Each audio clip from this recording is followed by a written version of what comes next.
सारा नजारा देखिए। बताया गया ज्ञान के अंदर नजारा, तुम किस ज्ञान के अंदर घुसे? जिसे देखो हर इंसान किसी न किसी ज्ञान के अंदर घुसा हुआ है। और जब हर इंसान किसी न किसी ज्ञान के अंदर घुसा हुआ है तो वो अपने अंदर का हर इंसान नजारा देख रहा है। भाई अब अंदर जब घुसेगा, अपने घर में जब घुसेगा तो उसको तुम देखना ही देख रहा कि हमारे अंदर क्या है, क्या नहीं है, नजारा कैसा है। बताया गया कि अंदर जब ज्ञानी घुसा, ज्ञानी कौन है और अज्ञानी कौन है? अज्ञान तो कोई नहीं है, ज्ञानी सभी लोग हैं। अज्ञानी कोई नहीं है, ज्ञानी सभी लोग हैं। अगर वो अज्ञानी होता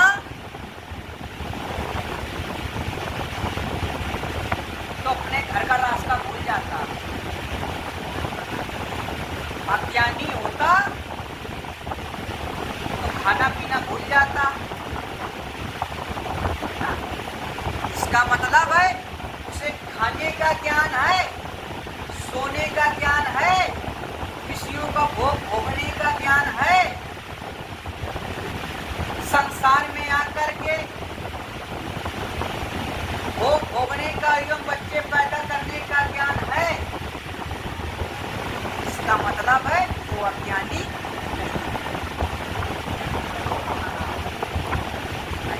वो अज्ञानी कैसे हो सकता है? सब कोई जानता है कि हमारा भला कहाँ है, हमारा बुरा कहाँ है, मगर कि जानत है पर मानत नहीं, और नानती ऐसी जिंदगी। और कहे कबीर पुकार के हुआ मोतिया। अगर ये जानकारी न होती कि ऐसा करने से हमें ऐसा होगा नहीं, बात पर जान बूझ नर करे ढिठाई और ऐसी जगह डूबे जान। मतलब है उसने जान बूझ कर कार्य किया और बाद में उसका निष्पादन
पकड़ने के बाद उसे मुंह में भर दिया।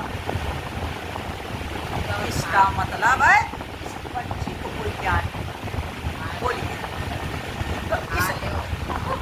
तो हमको ज्ञान कहाँ प्रकट करना है? हमें ज्ञान कहाँ प्रकट करना है? अपने अंदर हमको ज्ञान प्राप्त करना है। बोलिए, आपको किस चीज का ज्ञान नहीं है? आपको सब चीज का ज्ञान है, पर जान बुझ नर करे डिठाई, ऐसी जगह डूबी जहाँ था न पाई, कि सकल पदारती जगमाही, और कर्महीन नर पावती नाही। आप दुनिया में ऐसी कौन सी चीज है जो पा नहीं सकते हो? कर्म का हीन होता है, उसे नसीब होता है। ज्ञान की जरूरत इस 5 साल के बच्चे को है। आप इसको जैसा ज्ञान दोगे वो वैसा ही ज्ञान प्राप्त करेगा और वो वैसा ही बनेगा। ज्ञान देना है तो इन बालकों को, अपने अपने बच्चों को दो। जब ये ज्ञानी बनेंगे, जब ये सत्संगी बनेंगे, जब ये गुरु बनेंगे, जब ये संत बनेंगे, जब ये साधु बनेंगे, जब ये वकील डॉक्टर बनेंगे पढ़ लिख करके, जब ये राजपूत बनेंगे, जब ये देश सैनिक बनेंगे, अच्छा काम करेंगे, अच्छा जीवन बिताएंगे, अच्छी तरह सादा जीवन बिताएंगे, तब ये अपना भी कल्याण करेंगे और साथ में तुम्हारा माँ बाप। आपका ज्ञान कहाँ काम आया? इनको जरूरत है ज्ञान की। जब इनको अच्छा ज्ञान मिलेगा तब आपका अच्छा ज्ञान मिलेगा। आपका ज्ञान क्यों बिगड़ गया? आप तो 25 साल के हो, 50 साल के हो, 70 साल के हो, फिर भी आपका ज्ञान नहीं काम कर रहा है। जब आपका ज्ञान इस उम्र में नहीं काम कर रहा है, ये बालक तो 10 साल का है, ये बालक तो 5 साल का है, इसका भैया ज्ञान कैसे काम करेगा? बोलिए, ज्ञान किसका काम करना चाहिए? आपका। जब आपका ज्ञान नहीं काम कर रहा है, इन बालकों का ज्ञान कहाँ से काम करेगा? आपका ज्ञान क्यों बिगड़ा? आपका ज्ञान इसलिए बिगड़ा कि आपके बच्चों का ज्ञान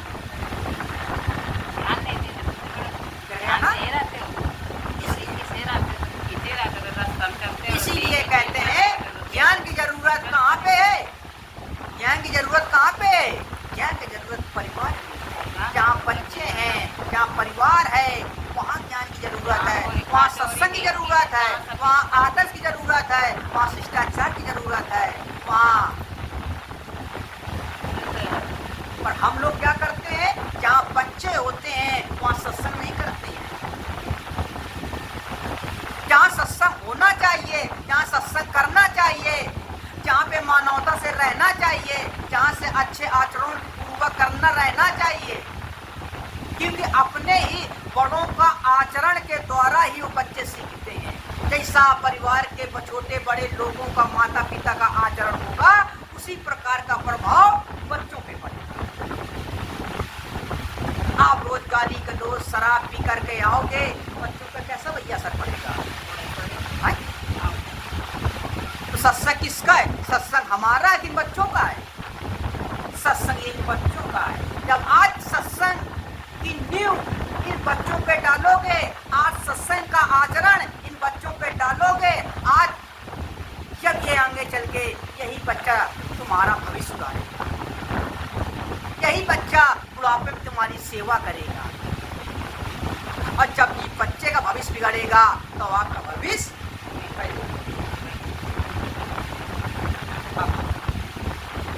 अगर आप जिस घर में बच्चे बिगड़ गए हों और वहाँ पे सुख की कामना करें, तो सकता है वो सुख की कामना छोड़ दें, क्योंकि हमारी नींव खराब हो गई।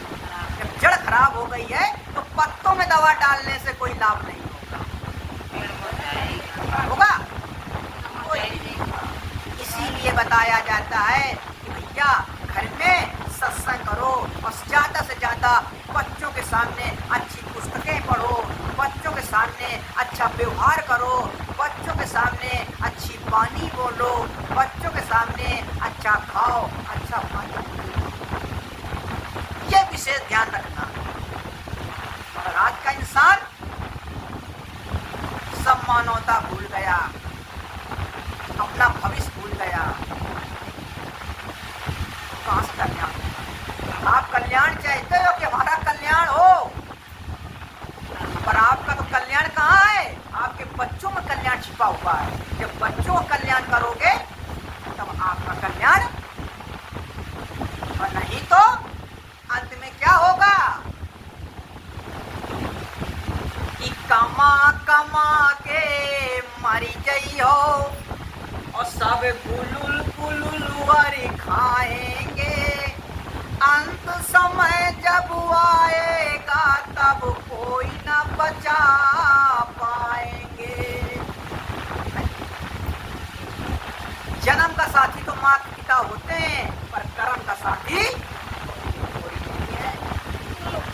इसलिए विशेष ध्यान रखना। सत्संग ये नहीं कि इधर से सुना उधर निकाल दिया। सत्संग कोई मनोरंजन नहीं है। सत्संग अगर जिसके जीवन में उतर गया, उसका जीवन सुधर गया। अब जिसके जीवन में सत्संग नहीं है तो उसके जीवन में शांति नहीं। शांति कहाँ है, आनंद कहाँ है? जहाँ पे सत्संग है। कि जिन घर में भक्ति नहीं और गुरु नहीं मेहमान, और उस घर में यमराज ने तेरा डाला हो गया शमशान। जिन घर में सत्संग नहीं होता है उस घर में यमराज ने अपना डेरा डाला है। और कहाँ कलह है, वही कलयुग है। कलह कहाँ है? जहाँ कलयुग है। और कलयुग कहाँ है? जहाँ शराब है, धुआं है, गाली गलौज है, लड़ाई झगड़ा है, वहाँ कलयुग बैठा हुआ है। कलयुग का यही तो भोजन है। आपस में भाई भाई को लड़ा रहा है, आपस में बैर करा रहा है, आपस में उल्टा सीध तुमको खाना खिला रहा है, गुरु के पास जाने नहीं दे रहा है। ये कलयुग का काम है।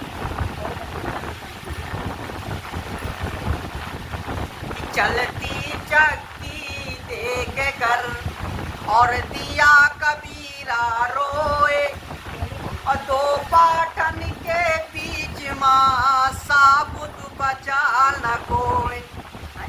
हम लोग कहाँ पिस रहे हैं? दो पाटन, साबुत कोई नहीं बचा। कि चलती चक्की चलन दे और करुबेंदुल की आस, और कोई कोई दाना बच गया जो रहा किला के पास।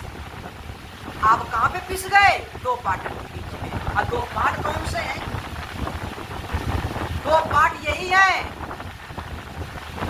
धर्म अधर्म। धर्म अधर्म। आप या धर्म में फंसोगे, अधर्म में फंसोगे। जहाँ धर्म है वहीं पे अधर्म। जब तक धर्म जाएगा नहीं तब तक अधर्म, और जब अधर्म आएगा नहीं तब तक धर्म। दो पाठ में कभी धर्म करते हो, कभी अधर्म करते हो। कभी सुख है तो कभी दुख है। बोलिए आप, जबकि आपको ना दुख होना चाहिए ना सुख होना चाहिए। तो बोलिए जब आप दुख में नहीं रहेंगे ना सुख में रहेंगे तो आपको आनंद नहीं है, कोई परेशानी है, कोई समस्या नहीं है। आपके पास ना पुण्य है ना पाप है तो आपके पास कोई समस्या है, कोई परेशानी नहीं है। आप ना हंस रहे हैं ना बोल रहे हैं तो कोई समस्या है, कोई समस्या है। ना हंस रहे ना रो रहे हैं, कोई समस्या है। ज्यादा हंसोगे तो आंसू निकलेंगे, ज्यादा रोगे तो आंसू निकलना है, तो दिक्कत है। तो आप उसी फंसे हो। इससे बाहर निकलिए, हद बेहद से बाहर निकालिए। इससे जब बाहर निकलोगे तब आप उस परमात्मा की प्राप्ति होगी। सारा संसार फंसा हुआ है दो पार्टी के बीच, जोड़ा के बीच में फंसा हुआ है। जहां जोड़ा है वहीं दुख है। अब अकेले रहते हो, अपन खाते पीते हो, मस्त रहते हो, कोई समस्या है? ना कोई गाने वाला ना बजाने वाला, आराम से खाओ के बनाओ भजन करो। और जहाँ जोड़ा है तो वो किसी आपका कहना नहीं मानते हो तो दिक्कत है, वो आपका कहना नहीं मानता तो दिक्कत है। और समस्या कहाँ है? सहयोग में। समस्या है सहयोग में। अगर सहयोग ना हो समस्या नहीं है। जैसे नशा कहाँ है? नशा दारू में थोड़ा है, नशा व्यक्ति में है। नशा कब होता है? जब व्यक्ति और दारू का संयोग हो जाता है तब उसे नशा होता है। ना नशा भीम में है ना खाने वाले में है। जब संयोग आपस में हो जाता है तब उसे नशा हो जाता है। बोलिए, आपके घर में दारू हो या रखी हो, अगर उसका आपस में मिलन ना हो, आप पियो ना, कोई समस्या है? कोई समस्या नहीं, कोई दिक्कत नहीं है। अब विषय वासना न नर में है न नारी में है। वासना कब होती है? जब संयोग होता है, नहीं कोई समस्या नहीं है। तो नशा है संयोग में, विषय वासना है संयोग में। अगर इंसान संयोग ना करे कोई समस्या नहीं है। देखिए, कोई संत महात्मा होता है, अकेले रहता है, किसी का मतलब नहीं है, कोई सहयोग नहीं है, कोई समस्या होती है। और आप लोग दिन रात फंसे हैं, कष्ट में कष्ट मिल रहा है, दुख में दुख मिल रहा है। क्यों मिल रहा है? क्योंकि आप संयोग में फंसे हुए हो। कोई पत्नी के सहयोग में फंसा हुआ है, पति पत्नी के सहयोग में फंसा हुआ है, पुत्र बाप के सहयोग में फंसा हुआ है, बाप पुत्र के सहयोग में फंसा हुआ है। एक दूसरे के सहयोग में फंसे हुए हो, एक दूसरे की कड़ी में जुड़े हुए हो। और जब एक दूसरे की कड़ी में जुड़े हुए हो तो समस्या आ जाएगी। समस्या जाने वाली नहीं है। इसीलिए कहा जाता है कि जिस प्रकार से बने, जैसे बने तैसे बने, इस जोड़ा से अलग रहे, इस जोड़ा से अलग रहिए। और जब तक जोड़ा के बीच में रहोगे, यही दो पार्ट के बीच में रहोगे, तब तक समस्या का हल होने वाला नहीं है। इसी प्रकार से जन्मते रहो, मरते रहो, गर्भवास में आते रहो, शमशान घाट में जाते रहो, फिर वहां से किसी गर्भवास में जाओगे, फिर शमशान घाट में जाओगे। इसी प्रकार से जन्म मरण चलता रहेगा। बड़ी मुश्किल से जन्म मिला है कि भारे माती नारे दानी पाया, कोटि जन्म लग भटका खाया। ना जाने कैसे कितने बार मरे होंगे, कितने बार जिए होंगे, ना जाने कितने कीड़ा मकोड़े कट मर के क्या का बनकर आए होंगे। कोई अच्छा कर्म हो गया होगा तो ये मानव तन मिल गया। ये मानव तन दुख के लिए नहीं मिला है, ये मानव तन भोगने के लिए नहीं मिला है। ये मानव तन तो मिला है आनंद प्राप्त करने के लिए। ये मानव तन मिला है गुरु का भजन करने के लिए। ये मानव तन मिला है परमात्मा को पाने के लिए। बोलिए, ये मानव तन किस लिए मिला है? क्या यहाँ रोने के लिए मिला है? ना, अरे रोना तो 84 में पड़ेगा। रोना तो 84 में बना है। 84 किसके लिए बना है? भोगने के लिए 84 बना है। ये कर्म यूनि है, हम लोग कर्म यूनि में है। मानव तन कर्म यूनि है, जैसा कर्म करेगा वैसा वो भोगेगा। 84 में नाना प्रकार के पशु पक्षी, चींटी चैटा, हाथी घोड़ा, पेड़ पौधे ये कर्म नहीं कर सकते हैं, ये भोग यूनि में है। ये कर्म ये सोचे कि हम भजन कर सकते हैं, तो कोई जानवर भजन कर सकता है? बोलिए, कोई पेड़ पौधा भजन कर सकता है? कोई कुत्ता भजन कर सकता है? कोई नहीं कर सकता है। कर्म के ये सब भोग यूनि में है, सब दिन रात भोग रहे हैं। केवल हम एक मानव तन कर्म यूनि में कर्म करके ना, भजन करके, सत्संग करके सुख पा सकता है। पर हम लोग कर्म करना भूल गए, और कर्म करने, कौन सा कर्म करने के लिए भूल गए? अरे मानव तन मिला है अच्छे कर्म करने के लिए। ये मानव तन मिला है भोग ये संसार की व्यवस्था बनाने के लिए। ये मानव शरीर नहीं होगा, ये मानुष तन नहीं होगा, ये मानव नहीं होगा, तो बोलिए संसार की व्यवस्था कौन करेगा? ये मकान किसने बनाया? किसी जानवर ने बनाया कि मनुष्य ने बनाया? मनुष्य ने बनाया। ये मकान किसने बनाया? जमीन किसने खरीदी? किसी पशु पक्षी ने खरीदी या पशु पक्षी ने बनाया? मनुष्य ने बनाया। यहाँ की व्यवस्था किसने बनाई? मनुष्य ने बनाई। तो बोलिए इस संसार की व्यवस्था किसके हवाले है? ये किसकी जिम्मेदारी है व्यवस्था बनाने की? ना मनुष्य की जिम्मेदारी है। और आप तो यहाँ की व्यवस्था बिगाड़ रहे हैं। परिवार की व्यवस्था आपको बनानी है कि बिगाड़नी है? माता पिता का कर्तव्य क्या है? परिवार की व्यवस्था बनाना। माता पिता का कर्तव्य क्या है? परिवार मुखिया का कार्य क्या है? परिवार की व्यवस्था बनाना, उसको उस व्यवस्था को सही सलामत रखना,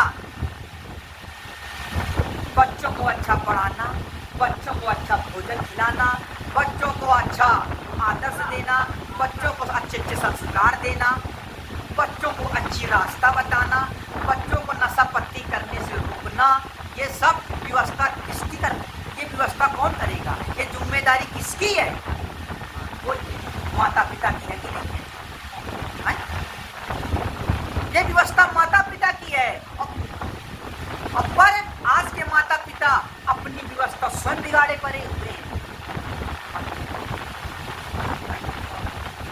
जिस पिता को बच्चों को रोकना चाहिए घर में, बेटा दारू न पियो, बेटा झगड़ा न करो, आज का पिता वही दारू पी कर आ रहा है। अरे हमने तो अपने बाप से बेटे को मांस मदिरा दारू मांगते हुए देखा। लोग पिताजी से मांगते कि पिताजी जरा एक क्वार्टर के लिए पैसा दे दीजिए, और बाप बेटा साथ में बैठकर दारू पीते हैं। बोलिए, जिस घर में बाप बेटा साथ में बैठकर दारू पिए, बाप बेटा साथ में बैठकर मांस खाएं, पूरा परिवार सहयोग, बताइए उस घर की व्यवस्था कैसी होगी? उस घर की हालत कैसी होगी? उन घर के बच्चों की जिंदगी कैसी होगी? और उन घर के बच्चों का भविष्य कैसा होगा? बोलिए,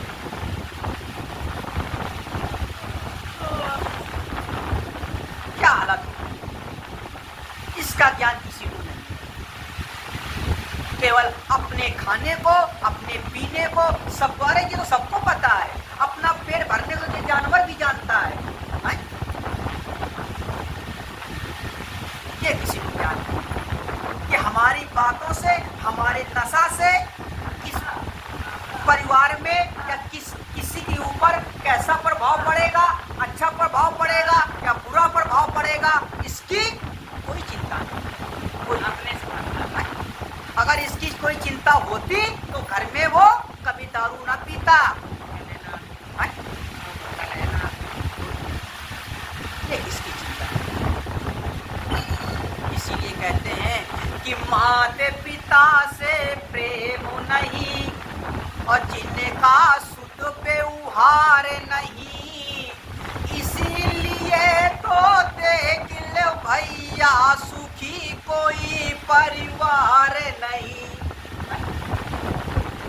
जिन घर में आपस में प्रेम नहीं है, माता पिता में व्यवहार नहीं है, अरे माता पिता की तो बात ठीक है, यहाँ हमने पति पत्नी में व्यवहार हुए नहीं देखा है। जिंदगी बीत गई, पति पत्नी में लड़ाई झगड़ा होते हुए पूरा जीवन बीत गया। जब पति पत्नी में नहीं बन पड़ रही है, पति पत्नी में नहीं बन पड़ रही है, तो इन बच्चों में क्या बने? जबकि तुम्हारी शाखाएं तो ये बच्चे हैं। जब जड़ ही बेकार हो जाएगी तो डाल की हालत क्या होगी? और घर की जड़ कौन है? माता पिता।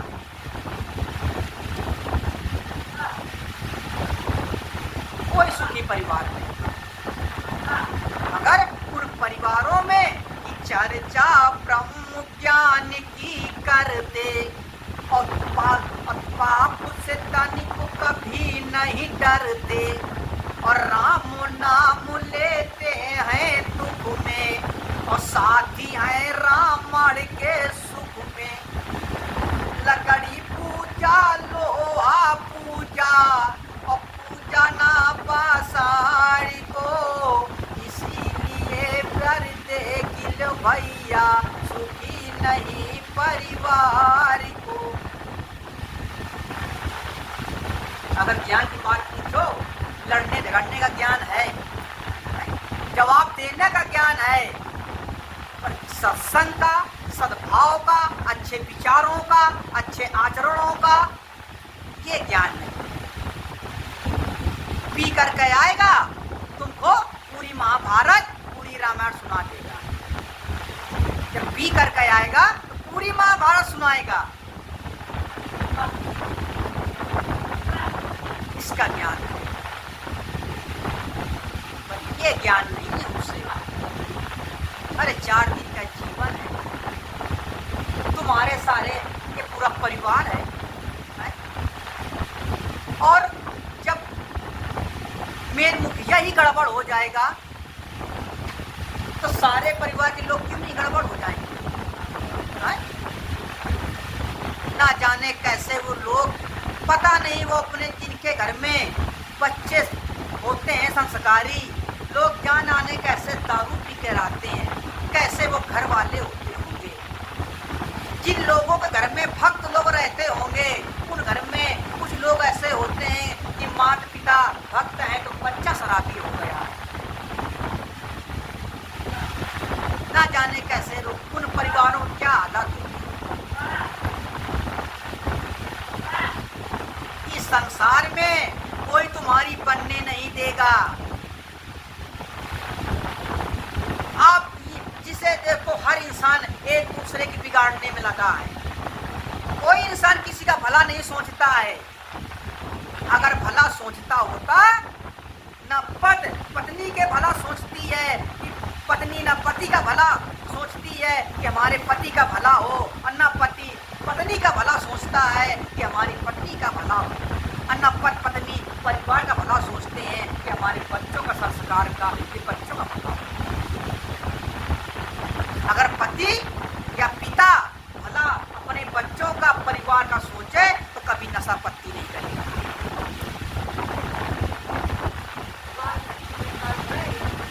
उसने बच्चों को त्याग सकता है, बच्चों का भविष्य त्याग दिया, बच्चों का भविष्य त्याग दिया, पत्नी का सुख त्याग दिया, परिवार को त्याग दिया, और उसने अपना नशा, अपना स्वाद नहीं त्यागा। अपने स्वाद के लिए उसने परिवार में कलह मचा दी, पर अपना स्वाद नहीं त्यागा। कुछ छोड़ना नहीं चाहता है। तो बोलिए वो किसको छोड़ता है? इसका मतलब है वो हमको नहीं चाहता है, वो बच्चों को नहीं चाहता है, परिवार को नहीं चाहता है। अगर चाहता होता तो बच्चों के खातिर, पत्नी के खातिर वो कुर्बानी देता, अपने नशों कुर्बानी देता, नशा पत्ती सब छोड़ता, जैसा परिवार वाले चाहते वैसा करता। इसका मतलब है उस इंसान को आप लोगों से प्रेम नहीं। जब आपके लिए वो इतनी कुर्बानी नहीं दे सकता है तो आपके लिए वो क्या कर सकता है? बोलिए, क्या उम्मीद रख सकता है आपसे? कोई उम्मीद नहीं। अरे उसने तो आपको दौलत दे दिया, घर बनवा दिया, सब कुछ दिया, क्या सुख मिल गया? अगर दौलत दे देता, दौलत घर में आपके होने से अगर आनंद होता तो आप बाहर क्यों रोते? बाहर जाकर गुरु जी के पास जाकर क्यों आप कहते गुरु जी मुझे समस्या है? ना कहते। अगर दौलत सुख मिलता, इसका मतलब है दौलत सुख नहीं है। बोलिए तो आप किससे सुख है? परिवार से सुख है तो आपको परिवार मिल गया, सास ससुर बच्चे जेठानी सबको ही मिल गया। आप बोलिए फिर भी सुख नहीं